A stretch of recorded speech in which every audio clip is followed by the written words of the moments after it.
Mike and I got sick a day apart. He got sick first on a Saturday night. I got sick on Sunday night. And we both did online visits with doctors, and he was told he had a virus. I was told that I have bronchitis, and we were both put on the Z-Pack, and we really didn't get any good results from that. And within a week, well, less than a week, I think for him, he went to the ER and they kept him. So it progressed pretty quickly within a matter of about five days or so. And then a few days later, I went. I was bad enough. I already knew that I had COVID because they had tested me earlier in the week, and they did chest x-rays. And from that, they said they knew I had pneumonia. Mike and I both had pneumonia. But they kept him. He ended up in the ER first, and I went after that. But they had tested me for COVID at the neighborhood hospital, and I had already gotten the results back. So I knew I had COVID when I went to the ER. And he was tested the day he went, and he found out the day after. I don't know. COVID's a mean disease. I mean, for both of us, it attacked our respiratory system. I know it doesn't attack everybody's respiratory system. But I was admitted on a Sunday night, and Monday afternoon, I found out that Mike had been put on a ventilator, and I didn't get to talk to him, which was very upsetting. I knew he was doing poorly because we were texting each other, and he got to where he hardly would answer, and then I think the last text I got from him was a bad day, please pray. And I knew that things were really rough. So I guess I wasn't horribly surprised. That afternoon, I prayed that the Lord would give me a dream of my husband. And I lay down from my nap, and I had a dream. And in the dream, he was well. He was actually home before me. And when I came home in my dream, he was painting the entire house. Okay. And yeah. Caleb said, "Yeah, that's a dream, Mom." That was a good dream. But I kind of felt like it was the Lord reassuring me that everything was going to be okay, And I was blessed with wonderful nurses. I had a nurse that she leaned over and kissed me on the head and hugged me and asked, could she pray with me? And she took both of my hands and she prayed a wonderful prayer for Mike and I. And it was really comforting. I know for my family on the outside, one of the really hard things is the isolation of a COVID patient. Being stuck in a room alone, and my family was worried because they couldn't see me, and Mike's family couldn't see Mike. They didn't know what kind of shape we were in. And they prayed that the Lord would send comforters, and boy, he did. I had wonderful nurses, and it seemed like everyone was Christians. Wow. That I come across. I talked to them about the Lord, and they'd talk right back or say they were praying. And so when you were a day apart, but when you went in, you didn't end up on a ventilator, and Mike wasn't on a ventilator when you were discharged, right? When I was discharged, he was on a ventilator. Oh. When I went in, he went in first 2 days ahead of me. And when I went in, I was never placed on a ventilator. Never. I was in the hospital for 5 days. I was having great difficulty breathing. I was on oxygen and strong antibiotics. They gave Mike and I both the medication that they give for malaria that you hear about on the news. Right. They gave Mike and I both that right away, which I really felt like, in my case especially, that it made a big difference. Because I was real bad on Monday and Tuesday, and by Wednesday I was much better. And when they listened to my lungs, they said that my lungs had cleared. They were amazed. But Mike didn't react as well to the medicine as you did. He did obviously. not. Yeah. He did not. He got progressively worse and got to where he was really struggling to breathe. And that's when he made the decision to go on the ventilator. Really, it was life or death at that point. Okay. And you told me some really interesting stuff. Like, I didn't realize how serious the ventilator experience was. Absolutely not. I had no idea. Um, for Mike, he was on the ventilator for 12 days. And since he's come off of the ventilator, it's been a real struggle for him. I didn't realize they tell us now at the hospital that it's a very common thing for people who are on ventilators for any period of time, I guess, to have what they call ICU delirium. And while he was on the ventilator, he had some very, very vivid dreams. Um, and they still seem very real to him. But at first, when he came off the ventilator, he was very confused. He could not separate reality from his dreams. And it took a couple of days, and he started realizing that the dreams were dreams, but they still affect him emotionally.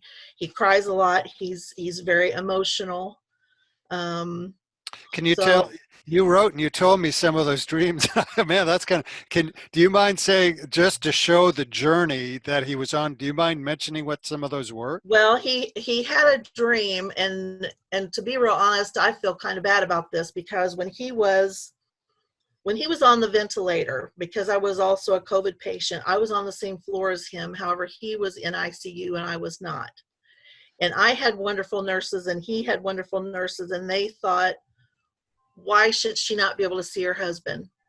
So they arranged for me to take a trip from my room to his room. I had to suit up in extra, protective things to protect him probably. Huh. And they wheeled me into his room, and I got to do that twice while I was in the hospital. I got to do it. The first time. I was really surprised at the condition he was in. I thought that when somebody was on a ventilator that they were just in a coma. Right. And his nurse said, stand up, and you can lean over him and talk to him. And I did. Um, he seemed to be aware that I was there. He could open his eyes. I told him, I love you, and I know that you love me. And he nodded his head. He could reach for my hand. And I got to visit with him for about 10 minutes. He was still running a fever. He was very, very sick. And shortly after that, we learned that he had developed MRSA as well in his airways. But the second time I got to visit him in the ICU was the day that I was being discharged. And they arranged for me to go in and see him. And at that point, you kind of don't know if you're seeing your husband for the last time or not. Right. In the news, you only hear bad. But I had faith that God was going to bring him through. And I wasn't really thinking that in my heart, but I know that the workers there probably were. And they were all teary-eyed. And they wheeled me in, and, I got to say my goodbyes. And I told him it hurt me really bad to leave him there. Hmm. And he started crying. Mm-hmm. And I told him I loved him and I was coming home to get things ready for his return. And I tell you all that to go back to his dreams. Okay. He had a dream that I was in a blue gown, and I had worn a blue gown in the room. And he had a dream that I had died. And it was very, very, very real to him. And it still is very real to him. He still hurts from it, even though he knows it's not reality. Mm-hmm. He knows that that's not reality. Mm-hmm. He also had some dreams. Our youngest son has 2 kids, and he had a dream that he had other children that we didn't know about and that they had been murdered. And that he had the man on the run, and it was up to him to make sure he didn't murder anybody else. So the dreams he had were horrific, and they seem very real. Mm. And I pray for him all the time that he's able to get over those thoughts. I had no idea that ICU could do that to a person. And you mentioned in your email, you said, talked about post-traumatic stress, and in regards to this, I mean, it's really like post-traumatic stress to these dreams, is it? Yes, it is. Yeah. Yes, Wow. because they seem very real Yeah. still, even though he knows they're not. The effects of them are devastating. I mean, I'm sure you've had a bad dream Yeah. where you wake Sure. up mad at somebody and you're mad at them all day, and you know it was a stupid dream, but you know, Hmm. you can't get over it, even though you know it's not right. And he is the same way. He knows fact from fiction, but the fiction still upsets him. Yeah.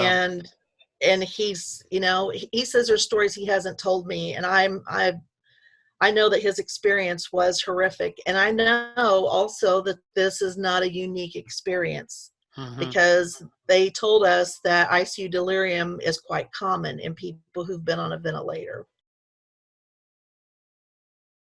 Well, I think you have a choice that you can either be, you can choose to be fearful, or you can choose to walk in faith. And, you know, I'm old enough that I have lived enough life that, and I've been a Christian long enough that I have had many crises in my life before, many crises.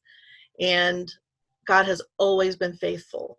And, you know, a lot of times,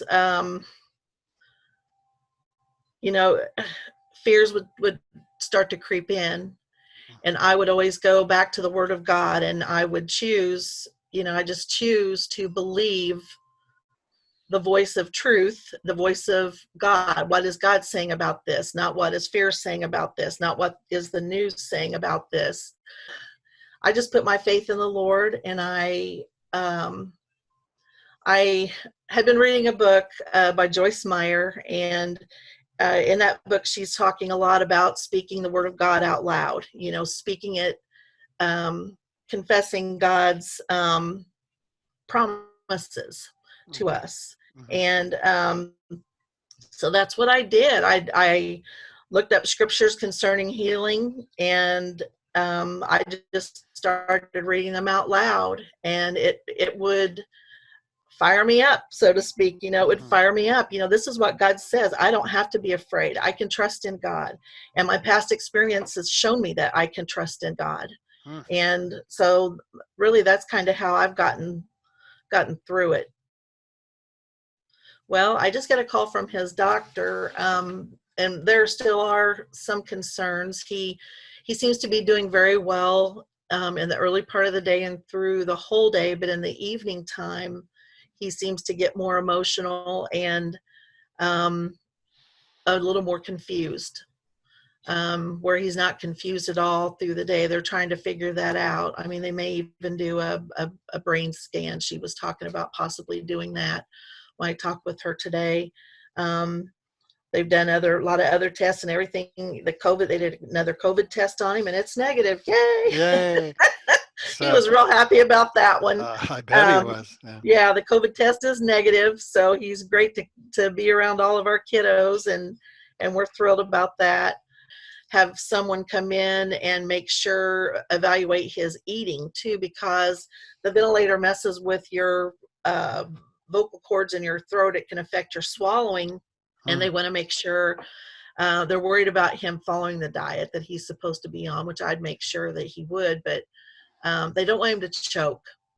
They're Oh, okay. concerned about him choking, and they're Yeah. concerned about him falling. The ideal thing would have been for him to get into an acute rehabilitation place, Hmm. but what insurance we have, they're just not going to pay for it. We're going to have to do this at home. I We're can going to bring understand. him home. We're Good. going to bring him home, and we're going to believe God is just going to help us. He's going to help us through it. He is. I know he will. um, just continued healing for Mike. And as I mentioned, his parents both got COVID about the same time we did. His mother did very well. She really did very well. She's at home healing still. But his father was put on a ventilator, and he's been on the ventilator 7 or 8 days. So this has been a hard blow for his family to have so many people so sick. And we're just believing God for another miracle. We know that all that has to happen is God say, you know, get up, and he will. I'm just so thankful.